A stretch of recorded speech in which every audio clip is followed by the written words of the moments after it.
Calicut university BBA വിദ്യാർത്ഥികൾക്ക് 2019 income tax question പേപ്പറിൽ part 3ൽ ചോദിച്ചിട്ടുള്ള പ്രോബ്ലംസ് ആണ് ഇന്നത്തെ ക്ലാസ്സിലൂടെ നമ്മൾ നോക്കുന്നത്. ഇൻകം ടാക്സുമായിട്ട് ബന്ധപ്പെട്ട എല്ലാ ക്ലാസ്സുകളും ലഭിക്കുന്നതിന് വേണ്ടി എൻ്റെ ഡിസ്ക്രിപ്ഷൻ ബോക്സിൽ അതിൻ്റെ ലിങ്കുകൾ കൊടുത്തിട്ടുണ്ട്. ആ ലിങ്ക് ജസ്റ്റ് നിങ്ങൾ നോക്കുക. അപ്പോൾ നമുക്ക് ഇന്നത്തെ ക്ലാസ്സിലേക്ക് പോവാം. അപ്പോൾ 2019 കാലിക്കറ്റ് യൂണിവേഴ്സിറ്റി BBA വിദ്യാർത്ഥികൾക്ക് ഇൻകം ടാക്സ് പേപ്പറിൽ ചോദിച്ചിട്ടുള്ള പ്രോബ്ലംസ് നമുക്ക് വർക്കൗട്ട് ചെയ്യാം. 25ാമത്തെ ക്വസ്റ്റ്യൻ ആണ് പ്രോബ്ലം ചോദിച്ചിട്ടുള്ളത്. 25ാമത്തെ ക്വസ്റ്റ്യൻ തന്നിട്ടുള്ള ഇതാണ്. Mister Ram is N employee in Mumbai. He resides in a rented house for which he pays monthly rent of rupees 4,000. He receives house rent allowance from the employer at the rate of rupees 5,500 per month. Along with the HRA, his monthly salary consists of the following: basic pay rupees 2,000, dearness allowance 4,000, uniform allowance rupees 200, bonus rupees 1,000. Compute taxable portion of HRA for the year 2017-18. Okay, അപ്പോൾ ഇവിടെ ക്വസ്റ്റ്യനിൽ ചോദിച്ചിട്ടുള്ള year 2017-18 ആണ്. നമ്മൾ നമ്മുടെ നിലവിലുള്ള previous ഇയറിലേക്ക് convert ചെയ്യുക. 2019-20 ആണ് പ്രീവിയസ് ഇയർ എന്ന് പറയുന്നത്. അപ്പോൾ 2020-21 ആണ് നമ്മുടെ അസസ്മെൻറ്റ് ഇയർ. അത് ബേസ് ചെയ്തുകൊണ്ട് നമ്മൾ പ്രോബ്ലം ചെയ്യുന്നു. അപ്പോൾ ഈ ഒരു ക്വസ്റ്റ്യനിൽ നമ്മൾ കാൽക്കുലേറ്റ് ചെയ്യേണ്ടത് ടാക്സബിൾ പോർഷൻ ഓഫ് HRA ആണ്. ടാക്സബിൾ പോർഷൻ ഓഫ് HRA കാണാൻ നമ്മൾ എന്ത് കണ്ടെത്തണം? ആദ്യം എക്സംപ്റ്റഡ് എമൗണ്ട് എത്രയാണെന്നുള്ളത് കണ്ടെത്തണം. എക്സംപ്റ്റഡ് എമൗണ്ട് കണ്ടെത്താൻ 3 ക്രൈറ്റീരിയ നമ്മൾ നോക്കുന്നു. ഒന്നാമത്തെ ക്രൈറ്റീരിയ എന്ന് പറയുന്നത് just computation of taxable HRA എന്ന് കൊടുക്കുക. ഒന്നാമത്തെ ക്രൈറ്റീരിയ നമ്മൾ കൊടുക്കുന്നത് ആക്ച്വൽ HRA ആണ്. ഓക്കെ, ആക്ച്വൽ HRA എത്രയാണോ റിസീവ് ചെയ്തിട്ടുള്ളത് ആ ഒരു എമൗണ്ട് നമ്മൾ കൊടുക്കുന്നു. ഇവിടെ നിങ്ങളുടെ ക്വസ്റ്റ്യനിൽ പറയുന്നുണ്ട് he receives house rent allowance from the employer at the rate of rupees 5,500 per month എന്ന് പറഞ്ഞിട്ടുണ്ട്.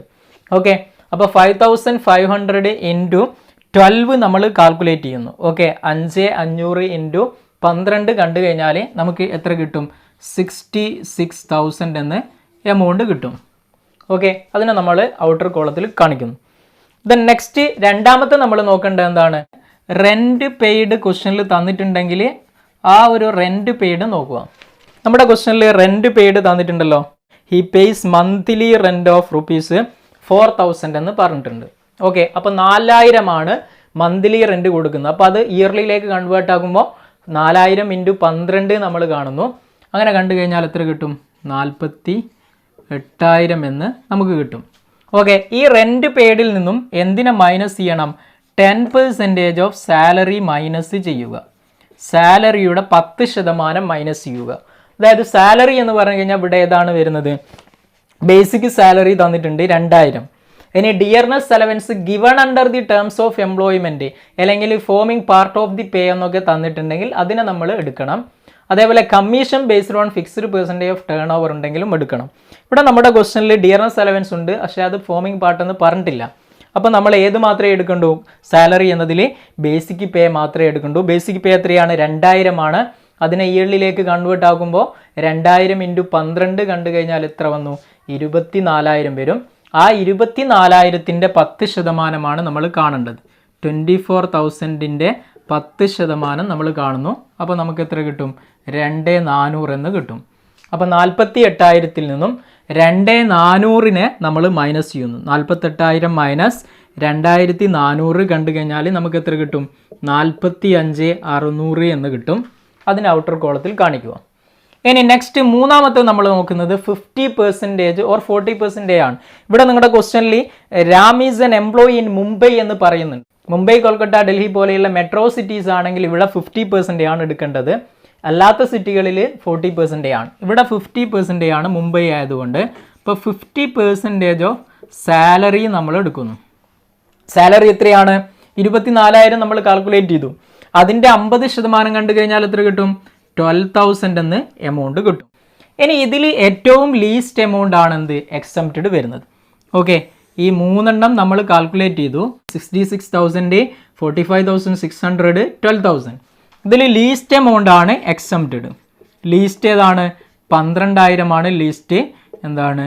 എക്സംപ്റ്റഡ് ആണ് ലീസ്റ്റ് എമൗണ്ട്. ഓക്കെ, ഈ 12,000 എക്സംപ്റ്റഡ് ആണ്. ഇനി ടാക്സബിൾ എത്രയാണ്?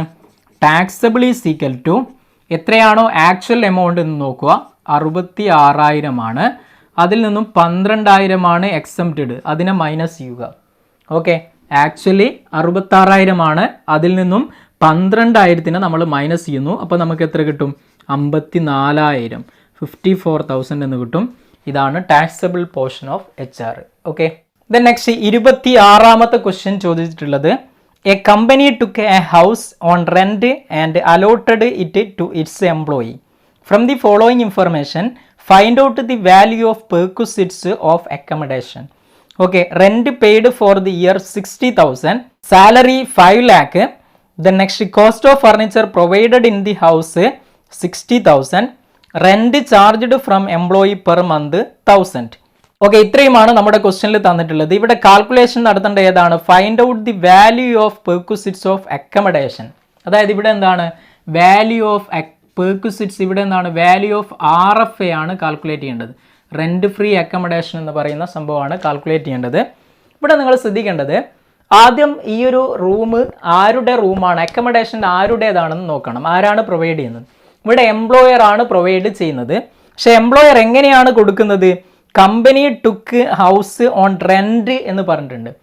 എംപ്ലോയർ വാടകയ്ക്ക് റൂം എടുത്തിട്ട് എന്ത് ചെയ്യുന്നു? എംപ്ലോയിക്ക് അലോട്ട് ചെയ്യുകയാണ് ചെയ്യുന്നത്. അത്തരം കേസിലാണെങ്കിൽ ആ സ്പെഷ്യൽ കേസിൽ എങ്ങനെയാണ് പെർക്വിസിറ്റ്സ് കാൽക്കുലേഷൻ ചെയ്യേണ്ടതെന്നുള്ള വ്യക്തമായ മെത്തേഡ് പറയുന്നുണ്ട്.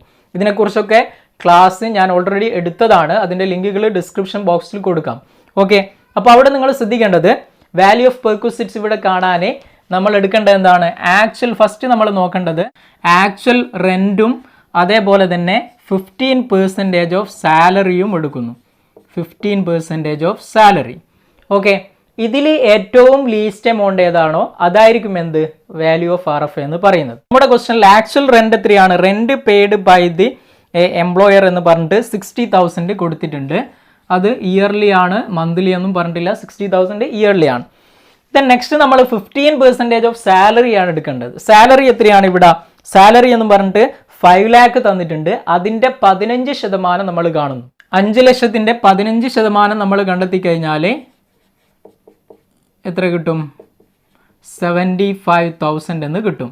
ഓക്കെ, അപ്പോൾ ഇതിൽ ഏറ്റവും ലീസ്റ്റ് ഏതാണ്? ലീസ്റ്റ് എന്ന് പറയുന്നത് 60,000 ആണ്. അതാണ് ശരിക്കും വാല്യൂ ഓഫ് RFA വരേണ്ടത്. പക്ഷെ ഇവിടെ നമ്മുടെ ക്വസ്റ്റ്യനിൽ കോസ്റ്റ് ഓഫ് ഫർണിച്ചർ തന്നിട്ടുണ്ട്. അത്തരം കേസിൽ അതിൻ്റെ 10% ആഡ് ചെയ്യണം. പിന്നെ rent charged from employee, employee rent കൊടുത്തിട്ടുണ്ടെങ്കിൽ അതിനെ മൈനസ് ചെയ്യുകയും വേണം. അപ്പോൾ അവിടെ നിങ്ങൾ കാൽക്കുലേഷൻ ചെയ്യുന്ന സമയത്ത് ഫസ്റ്റ് എന്ത് ചെയ്യുക? ഈ ഒരു ലീസ്റ്റ് എമൗണ്ടിനെ ഇങ്ങോട്ടേക്ക് എടുക്കുന്നു. ലീസ്റ്റ് എമൗണ്ട് എത്രയാണ്? 60,000 ആണ്. അതിൻ്റെ കൂടെ add 10% cost of furniture. Okay, നമ്മുടെ ഫർണിച്ചർ കോസ്റ്റിൻ്റെ 10%, 60,000 ഫർണിച്ചർ വരുന്നത്. അതിൻ്റെ 10% എന്ന് പറയുമ്പോൾ എത്ര? 6,000 ആഡ് ചെയ്യുന്നു. ഓക്കെ, ആഡ് ചെയ്ത് കഴിഞ്ഞാൽ നമുക്ക് എത്ര കിട്ടും? 66,000 എന്ന് കിട്ടും. ഇതിൽ നിന്നും എന്ത് മൈനസ് ചെയ്യണം? Rent paid by employee, rent paid by the employee minus ചെയ്യുക. ഓക്കെ, നമ്മുടെ ക്വസ്റ്റ്യനിൽ അവസാനം പറഞ്ഞിട്ടുണ്ട് rent charged from the employee per month എത്രയാണ്? 1,000 ആണ്. അതിനെ മൾട്ടിപ്ലൈ ചെയ്യണം. 12 × 12 കണ്ടു കഴിഞ്ഞാൽ എത്ര കിട്ടും? 12,000 എന്ന് കിട്ടും. അപ്പോൾ 66,000 നിന്നും 12,000 നമ്മൾ മൈനസ് ചെയ്യുന്നു. എത്ര കിട്ടി? 54,000 എന്ന് കിട്ടി. ഇതാണെന്ത്? വാല്യൂ ഓഫ് പെർക്വിസിറ്റ്സ് അല്ലെങ്കിൽ വാല്യൂ ഓഫ് RFA എന്ന് പറയുന്നത്. ഓക്കെ, വളരെ സിമ്പിളാണ്. ശ്രദ്ധിക്കേണ്ട ഇതാണ്, എത്രയാണോ ആക്ച്വൽ റെന്റ്, റെന്റിനാണെങ്കിൽ നമ്മുടെ ക്വസ്റ്റ്യനിൽ എങ്ങനെ പറഞ്ഞിട്ടുണ്ട്? റെന്റിനാണെന്ന്. റെന്റിനാണെങ്കിൽ ആക്ച്വൽ റെന്റ് എടുക്കുക, സാലറിയുടെ 15% എടുക്കുക. അതിൽ ലീസ്റ്റ് എമൗണ്ട് അതാണ് 60,000. അതിൻ്റെ കൂടെ കോസ്റ്റ് ഓഫ് ഫർണിച്ചറിൻ്റെ 10% ആഡ് ചെയ്തു. ഓക്കെ, അതേപോലെ എംപ്ലോയി കൊടുത്ത റെന്റിനെ മൈനസ് ചെയ്തു. അപ്പോൾ നമുക്ക് വാല്യൂ ഓഫ് RFA കിട്ടി. Okay, the next question number 27. Mister Abraham, an English citizen, leaves India after 10 years of stay on 15th June 2018 to settle down in Japan for doing business. During 2019-20, he visits India on 3rd January 2020 and leaves on the last day of March 2020. Determine his residential status for the previous year 2019-20. Okay, നമ്മുടെ ക്വസ്റ്റനിൽ വന്നിട്ടുള്ള ക്വസ്റ്റനെ ഞാൻ അതിൻ്റെ years മാറ്റിയിട്ട് കൊടുത്തതാണ്. Present, assessment year and previous ഇയറിനെ base ചെയ്തുകൊണ്ട് കൺവേർട്ട് ചെയ്തതാണ്.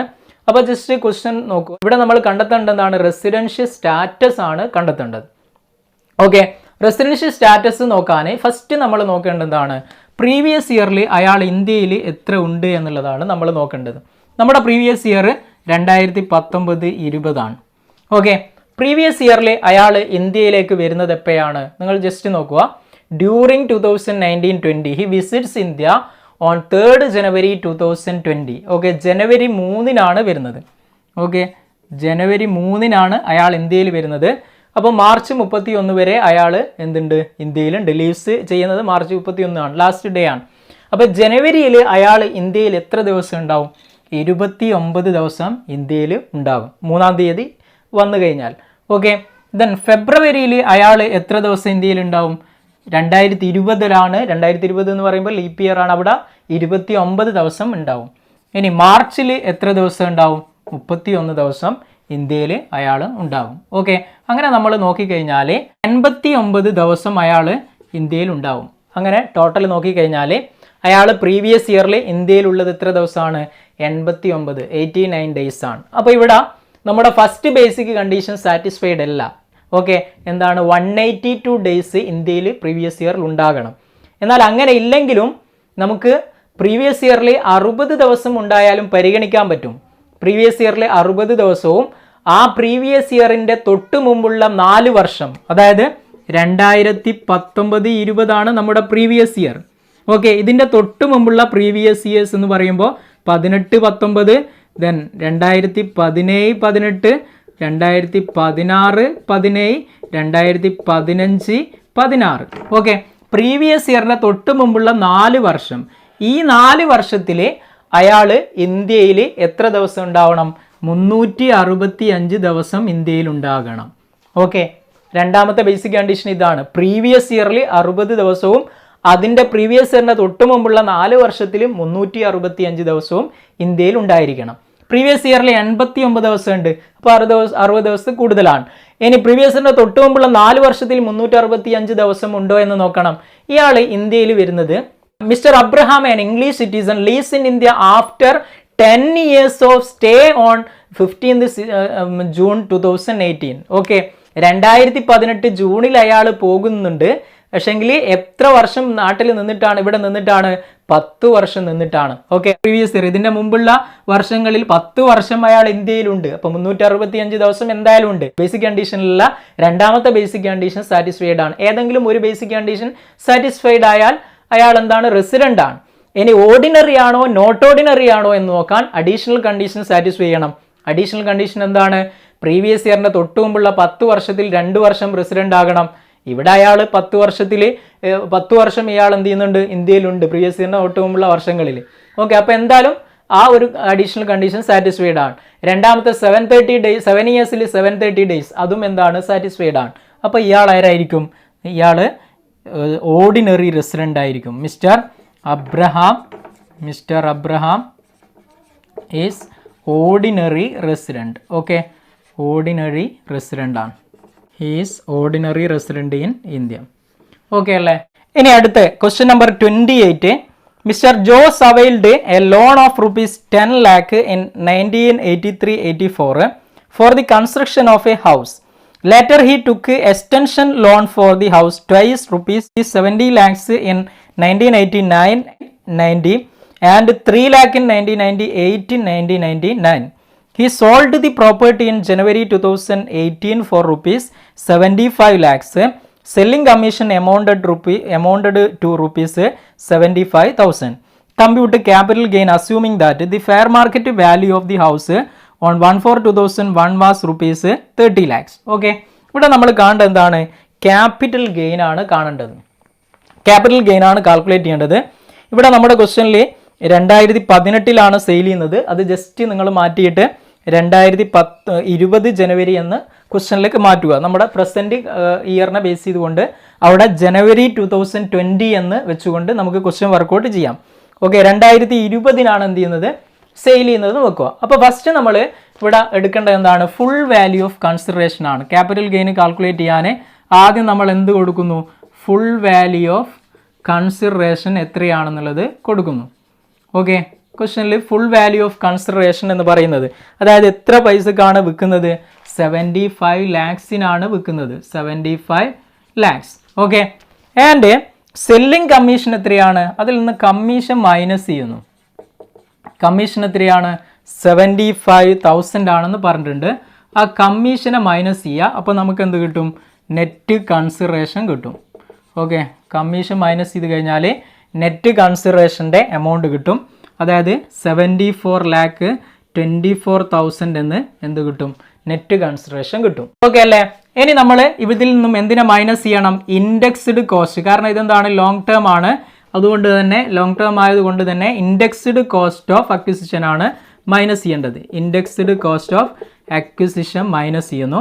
അതായത് indexed cost of acquisition minus ചെയ്യുമ്പോൾ നിങ്ങൾ ശ്രദ്ധിക്കേണ്ടത്, ഇത് വാങ്ങിക്കുന്ന സമയത്ത് ഇതിൻ്റെ അക്വയറിംഗ് കോസ്റ്റ് എത്രയാണ്? Availed loan for rupees 10 lakh എന്ന് പറഞ്ഞിട്ട് 10 ലക്ഷമാണ്. പക്ഷേങ്കിൽ അതിൻ്റെ present market value 1/4/2001 market value പറഞ്ഞിട്ടുണ്ട് എത്രയാണ്?